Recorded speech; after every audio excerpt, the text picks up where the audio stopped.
रात के 2 बज रहे थे। स्पार्क ग्रह का चांद आज बादलों के पीछे छिपा था, जैसे वो भी नीचे होने वाले तमाशे को देखने से कतरा रहा हो। महल के गलियारों में पहरेदारों की पदचाप गूंज रही थी, पर अचानक सब कुछ थम गया।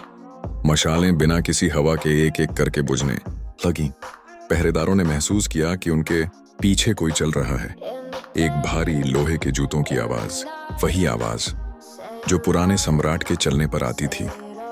लेकिन जब उन्होंने मुद्दा कर देखा तो वहां कोई नहीं था।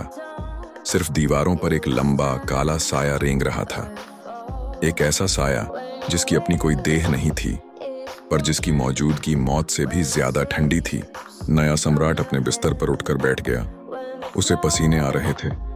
उसकी हथेली पर वो निबंधन का निशान अब गहरा काला पड़ी चुका था और उसमें से कसक उठ रही थी। उसने उठकर दीवार पर लगे बड्ढे से आईने मिरर में अपना चेहरा देखा।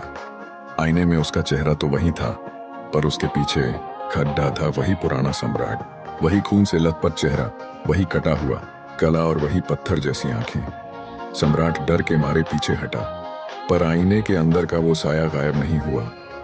उसने अपना हाथ आईने के शीशे पर रखा और खून से वहां एक शब्द लिखा, वॉर, वॉर।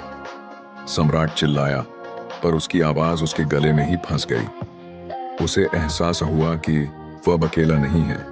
वो साया उसके दिमाग के दरवाजे खटखटा रहा था। क्या वो मरा हुआ राजा अब इस नए राजा के शरीर पर कब्जा करना चाहता था? अगली सुबह जब दरबार लगा तो महल के मुख्य द्वार पर एक भयानक दृश्य था। रात भर पहरा देने वाले 10 सिपाही अपनी ही तलवारों पर लटके हुए थे। उनके शरीरों पर एक भी जख्म नहीं था, पर उनके चेहरों पर ऐसा खौफ था जैसे उन्होंने साक्षात यमराज को देख लिया हो। उनके खून से जमीन पर एक बड्ढा सा नक्शा बना हुआ था।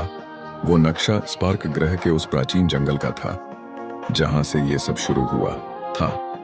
उस जंगल के बीचों बीच एक काली लकीर खींची गई थी जो सीधे राजमहल तक आती थी। पूरा राज्य कांप उठा।